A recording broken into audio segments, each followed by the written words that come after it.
croiser des gens qui ont différentes manières de s'adapter ou de faire les choses. T'en as qui sont aidés, t'en as qui ont trouvé le truc pour faire eux-mêmes, et qui ont le même handicap. Hein. Je veux dire, voilà, c'est comme ça, tu peux rencontrer plein de gens, tu te dis, où tu peux te situer là au milieu, et puis tu peux essayer d'adopter certains trucs qu'on t'a montré ou expliqué aussi, c'est aussi pas mal. Le Poinçon, un podcast de la BBR. Déjà bienvenue à tous au CCDV. On est à la Coulouvrenière, au CCDV, donc le Centre de compétences pour les élèves déficients visuels. Et tous les jeudis après-midi, on fait un groupe qu'on appelle le groupe filles, parce qu'on a 3 ados, Naé, Blinera et puis Tatiana qui n'est pas avec nous mais qui écoutera ce podcast sans doute. Et ce groupe est tenu par 2 enseignantes spécialisées, Karine et moi, Gaëlle. On a monté ce projet parce qu'en fait, nous, ici, en tant qu'enseignants spécialisés, on suit les jeunes de 4 à 20 ans. Donc on les suit à l'école élémentaire, primaire, on fait partie intégrante de leur scolarité tout le long de l'école primaire et du secondaire, mais par contre, après, tout ce travail de sensibilisation et d'accompagnement, il diminue à mesure que les élèves deviennent autonomes. Donc plus ils deviennent autonomes, plus notre rôle change à nous aussi. Et là, l'idée, c'était que les filles rencontrent des professionnels ou des personnes extérieures qui ont la même déficience visuelle et qui peuvent leur parler de leur parcours et servir de ressources plus tard quand après 20 ans, nous, on ne sera plus dans leur vie. Donc aujourd'hui, nous recevons Tiane Fleuret, une employée aveugle de la BBR, la Bibliothèque Braille romande et Livre Parlé, qui est venue partager son parcours professionnel et nous évoquer plus précisément son travail à la BBR. Je leur laisse donc la parole. Alors, du coup, je m'appelle Blinera, j'ai 20 ans. Et moi, là, je suis en 3e année de CG. Je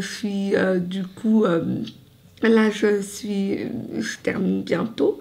Et j'ai fait, ma première année de CG, qui a été interrompue à cause du Covid. Qui a été interrompue, j'ai pas fait les examens de fin d'année, je suis très contente d'ailleurs, voilà, parce que j'ai pu passer comme ça, tranquille, quoi. J'ai fait la 2e année en 2 ans, c'est-à-dire qu'on peut avoir des années aménagées avec des horaires allégés. Donc voilà, et j'ai fait exception et j'étais très contente. Ils l'avaient pas fait avant parce que voilà, ils le feront peut-être. J'ai fait la 3e en 2 ans aussi parce que le rythme était un peu trop rapide et puis c'était une période où voilà, c'était un peu compliqué pour moi. Donc voilà, là je suis à ma 2e année de 3e année de CG, attention. Donc voilà, il faut essayer de comprendre ça, je sais pas si tu comprends. Pas la première année de la 3e, mais la 2e année de la 3e. Je comprends ça, Blinera. Mais c'est quoi ECG ? Oui, quoi ? ECG, École de Culture Générale. Je ne sais pas si tu en as entendu parler. ECG, d'accord, ECG. Ouais. Okay. ECG. Donc, École de Culture Générale, c'est pas le collège, c'est un peu en dessous. C'est très sympa. Et puis, voilà, là, je suis en social, du coup. Mais après le CG, du coup, je veux faire une pause dans les études parce que je veux rester un peu tranquille. Donc, je regarde ce que je veux faire, moi, au niveau des ateliers protégés, mais quelque chose d'à peu près intéressant. C'est pour ça que je veux me mettre peut-être dans la réception un petit peu. Donc, je vais peut-être aller voir aux épices qui peuvent me proposer. Ou je vais aller voir à Aigues-Vertes ou je ne sais pas, je vais aller voir ailleurs. Et juste histoire de voir si je me trouve quelque chose de sympa. Et puis sinon, je veux faire des loisirs, des activités que j'aime bien et puis ce genre de trucs, quoi. Et puis peut-être faire, je sais pas moi, du bénévolat dans des associations, mais au moins m'occuper, mais sans forcément travailler tout le temps. Donc voilà, ça c'est moi. Et puis en dehors, dans ma vie de base en général, là je fais de la danse avec Naé et Tatiana. On fait de la danse contemporaine au Paki. C'est très sympa. Et puis, je fais de l'équithérapie. Et puis, voilà.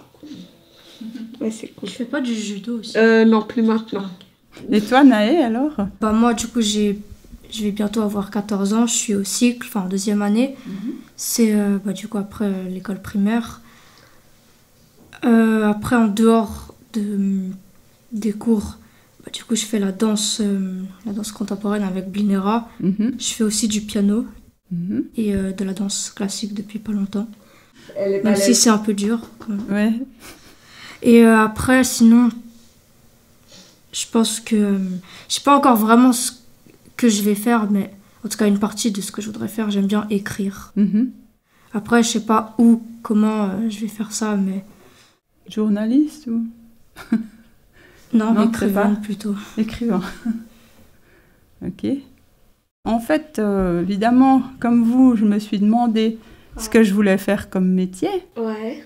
Et surtout, à l'époque, on n'avait pas un grand choix de métier. On avait soit physiothérapeute, soit école de commerce avec un travail d'employé de commerce, ou bien alors on était dans un foyer à faire des brosses, des paniers, voilà, des paillassons. Ouais, ce genre de choses. Voilà. Donc mon choix, comme j'avais pas trop envie de faire des paniers, eh bien, puis le commerce, c'est pas vraiment ça. Donc voilà, le choix était vite fait. C'était physio. Donc c'est ce que j'ai fait. Heureusement, ça me plaisait. Alors ça va. Alors j'ai travaillé comme physio, mais physio, on ne pouvait pas faire en Suisse. Soit il fallait aller en Suisse allemande, soit il y avait il y avait une école à Genève qui prenait des personnes aveugles, mais c'était une tous les 3 ans. Une personne tous les 3 ans. Donc voilà, il fallait bien tomber pour pouvoir commencer l'école à Genève. Donc du coup, j'étais à Paris pour faire l'école. Mais alors, du coup, ça veut dire que... Bon, moi, je n'avais peut-être pas bien compris, mais du coup, ça veut dire que tu n'as pas fait ce qu'on appelle après le collège. Donc, du coup, le collège qui est après le cycle d'orientation. Et après le collège, il y a l'université. Tu n'as pas fait l'université à Genève, du coup. J'ai pas fait l'université à Genève. Pas tout de suite. Donc, tu l'as fait après. J'ai fait après. Ouais, ok. Mais d'abord, j'ai fait les études de physio à Paris pendant 4 ans. Et puis après, j'ai travaillé comme physio en Suisse. J'ai travaillé 6 ans. Et puis, comme le travail devenait de plus en plus compliqué pour moi, je me suis retrouvée à moitié au chômage, à moitié au travail. Enfin voilà. J'avais un temps partiel comme physio dans un cabinet, puis le reste du temps au chômage. Puis c'est là que je me suis dit, tiens, si je faisais des études à l'Uni, parce que je voulais toujours apprendre les langues orientales. Et vu comme je suis née au Vietnam, je voulais apprendre le vietnamien, mais il n'y avait pas. Donc j'ai appris le mandarin à la place, ça se rapproche. Et puis voilà, et puis l'anglais. Donc tu as fait des études de langue. Voilà. Et puis ensuite, je voulais faire enseignante d'anglais. Donc j'ai tenté de faire ça. Donc, j'ai eu 6 mois de remplacement à l'ECG Nicolas Bouvier. Et c'était chouette, mais c'était un peu compliqué. Quand on est aveugle et puis qu'on est enseignant et qu'on doit surveiller 14 gamins. Ils étaient comment? Ils étaient... Est-ce que j'ose dire? Oui. Oh, bien sûr, on va pas les connaître, donc ça m'étonnerait qu'on leur dise. Oui, mais peut-être qu'ils vont reconnaître qui c'est. Hein. Ils étaient turbulents. Ah, très turbulents. Non, mais il faut dire aussi que c'était des enfants qui avaient 14 ans, ils avaient fini l'école obligatoire, mais ils n'avaient pas la moyenne pour rentrer au collège. Et ils n'avaient pas l'âge pour faire un apprentissage. Donc, qu'est-ce qu'ils faisaient? C'était une année comme ça pour leur permettre de se rattraper, soit pour pouvoir faire une moyenne pour pouvoir aller au collège, ou soit justement pour trouver un apprentissage. Et voilà, alors comment je me suis retrouvée à la bibliothèque, ça c'était vraiment par hasard. Donc comme j'étais au chômage, j'étais physio à temps partiel, je cherchais du boulot, ce qui est normal. Et parce que quand on est au chômage, on doit prouver qu'on cherche du travail. on doit travailler à 100%. Et puis, bon, je cherchais comme physio. Mais par hasard est venue dans ma boîte aux lettres une lettre en braille de la BBR qui cherchait un expert braille ou une expert braille. Puis je me suis dit, bon, j'essaye. Je ne savais même pas ce que c'était que expert braille, donc je dis, j'essaye. Et puis bon, il y avait quelqu'un d'autre qui était déjà sur la place, en fait. Et puis... du coup, moi, j'ai pas été prise. Mais la directrice, qui était Anne à l'époque, elle est venue me repêcher parce qu'elle m'a dit, voilà, peut-être tu as besoin d'un boulot d'étudiante. Ouais, d'accord. Du coup, j'ai commencé comme étudiante et j'étais payée à l'heure à la bibliothèque. Comme ça faisait des petits sous. Oui, forcément. Puis voilà, puis de fil en aiguille, je suis restée dans la place. Et du coup, en bibliothèque braille, ça consiste en quoi tout le travail que tu fais exactement? J'ai un travail assez polyvalent, assez varié. Donc d'abord, on m'a dit, tu feras de la réception. Donc je fais la réception, c'est-à-dire que je reçois les gens qui viennent visiter, je renseigne, je réponds aux questions, j'essaie de trouver les gens adéquats qui pourront répondre, enfin voilà. Je réponds au téléphone, la même chose. Là aussi, on a des fois des demandes assez bizarres. Donc voilà, juste pour une anecdote, j'ai parlé avec le fils de Marilyn Monroe et d'Hitler, si vous... C'est une blague. C'était quelqu'un qui racontait ça au téléphone et qui m'a dit qu'il était malvoyant, qu'on s'est moqué de lui parce qu'il était le fils de Marilyn Monroe et d'Hitler. J'ai dit bon, ok, voilà. Ouais, voilà. C'est fichu, d'accord. Bon, il y a des téléphones incongrus comme ça, puis il y en a d'autres, c'est très chouette. On peut bien parler, on peut aussi encourager ou répondre aux questions très précises. Et puis autrement, je fais aussi du conseil à l'utilisation des appareils de lecture ou aux applications de téléchargement. Ah ouais. Parce que voilà, si quelqu'un me dit « j'arrive pas avec mon CD, il veut plus sortir ». Donc voilà, on peut les conseiller, essayer de les dépanner par téléphone. Et t'écris des choses, enfin t'envoies des choses. Alors après, on envoie des emails parce qu'il faut aussi avertir les collègues de ce qu'on a fait, de ce qui va arriver et tout ça. Et puis, alors d'autres choses aussi, je fais des sensibilisations sur le braille dans les écoles. Ouais. Parce qu'on disait expert braille, je me disais qu'est-ce qu'ils entendaient qu'est-ce qu'ils voulaient que tu fasses quand la première fois ils ont dit quand ils cherchaient ça. En fait, ils voulaient quelqu'un qui connaisse le braille, son évolution, qui aille dans les commissions qui se déroulent autour du braille, les commissions européennes ou voire même internationales. Justement, j'étais la représentante de la bibliothèque dans les commissions. Oui, d'accord. Et puis, donc les sensibilisations braille aussi, ça fait partie de expert braille. Voilà. Qu'est-ce que je fais? Ah oui, je fais aussi du catalogage de livres en braille. Voilà, parce que entre-temps, j'ai aussi fait une formation... C'est toi qui transcris? Alors non, je ne transcris pas, je catalogue les livres. C'est-à-dire qu'en fait, quand on catalogue, on doit entrer toutes les données d'un livre dans la base de données. Donc on doit dire où on va le trouver, qui l'a écrit, en quelle année, quelle édition. Puis ça, on doit mettre dans la base de données. Et puis voilà, en gros, mon travail. Après, je donne des cours de braille aussi.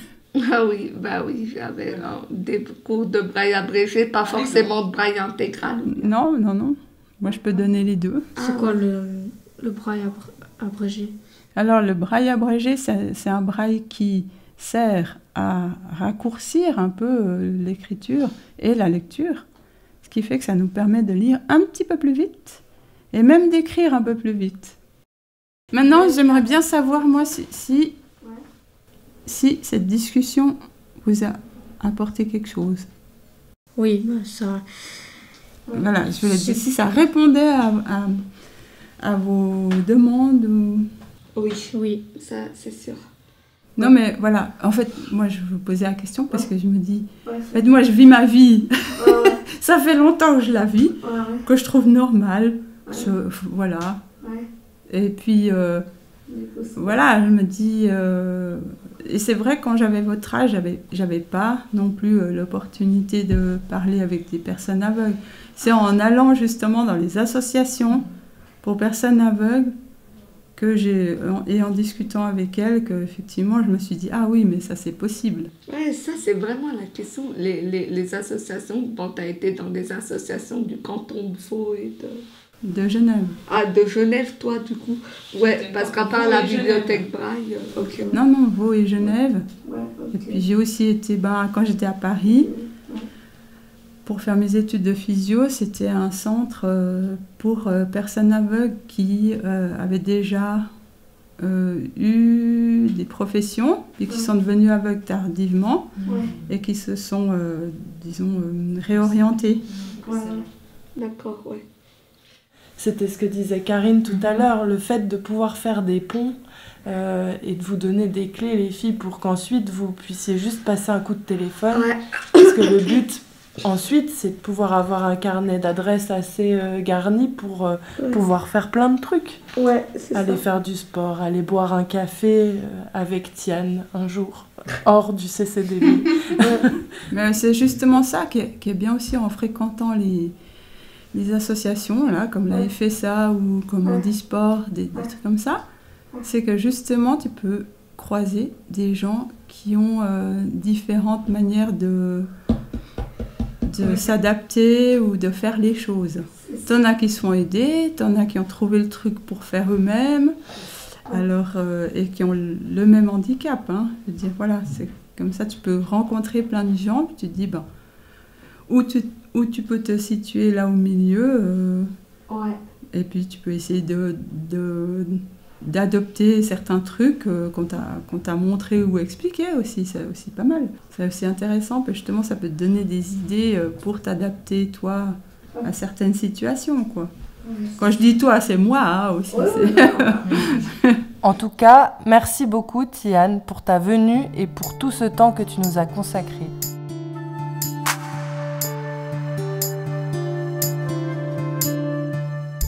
La BBR, des livres à haute voix et des livres au bout des doigts.